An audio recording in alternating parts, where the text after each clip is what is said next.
சுவாதி கொலை வழக்கில் கைது செய்யப்பட்டு சென்னை ராயப்பேட்டை அரசு மருத்துவமனையில் சிகிச்சை பெற்று வரும் ராம்குமாரின் உடல்நிலையில் முன்னேற்றம் ஏற்பட்டுள்ளதாக மருத்துவர்கள் தெரிவித்துள்ளனர். இது தொடர்பாக அங்கிருக்கும் நமது செய்தியாளர் விக்னேஷிடம் கூடுதல் தகவல்களை கேட்கலாம். விக்னேஷ், ராம்குமாரோட உடல்நிலை தற்போது எப்படி இருக்கிறது?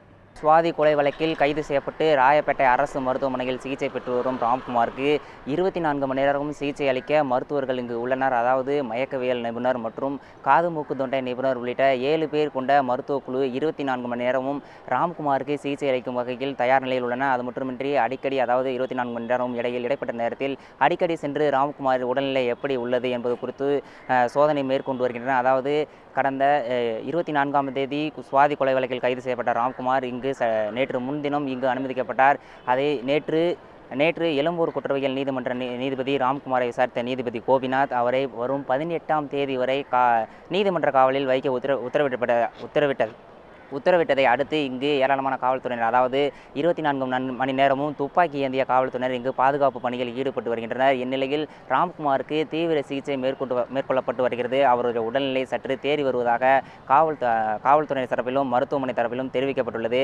இந்நிலையில் அவர் இங்கு சிகிச்சை பெற்று வந்த பொது சிகிச்சை பிரிவில் இருந்து உடல்நிலையில் முன்னேற்றம் ஏற்பட்டுள்ளதால் கைதிகளுக்கான, அதாவது ராயப்பேட்டை அரசு மருத்துவமனையில் உள்ள கைதிகளுக்கான சிறப்பு சிகிச்சை பிரிவில் மாற்றப்பட்டுள்ளார் எனவும் தகவல் வெளியாகியுள்ளது. மாலதி, புழல் சிறைக்கு ராம்குமார் எப்போது மாற்றப்பட வாய்ப்பிருக்கிறது?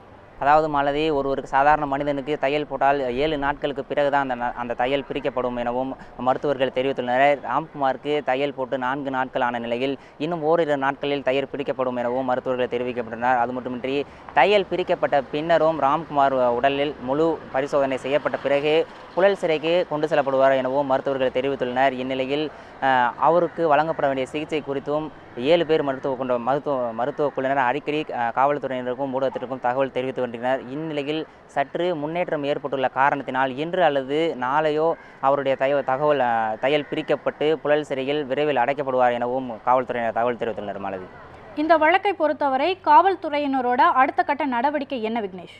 மாலதி, இந்த வழக்கை 2 மாதத்திற்குள் காவல்துறையினர் முடித்து வைக்குமாறு தமிழக அரசு சார்பில் அறிவுறுத்தப்பட்டுள்ளதாக கூறப்பட்டுள்ளது. அதாவது இந்த வழக்கை காலதாமதம் ஏற்படுத்தி கொள்ளாதவாறு காவல்துறையினர் துரிதமாக பணியாற்றி வருகின்றனர். இங்கு சிகிச்சை அளிக்கப்பட்டு வரும் ராம்குமாருக்கு உடனடியாக, அதாவது மருத்துவர்கள் ராம்குமார் உடல்நிலை சிறையில் அடைக்கப்படுவாறு தேர்ச்சி பெற்ற பின்னரே அவருடைய உடல்நிலை குறித்து இங்கு மருத்துவர்கள் தகவல் தெரிவிக்கின்றனர். அதன் பின்னர் அவர் புழல் சிறையில் அடைக்கப்படுவதாக தெரிவிக்கப்பட்டுள்ளது. புழல் சிறையில் அடைக்கப்பட்ட ஓரிரு நாட்களில் காவல்துறையினர் குற்றப்பத்திரிகை தாக்கல் செய்து இந்த வழக்கை விரைவில் முடிக்க உள்ளனர். மாலதி, உங்களுடைய தகவல்களுக்கு நன்றி விக்னேஷ்.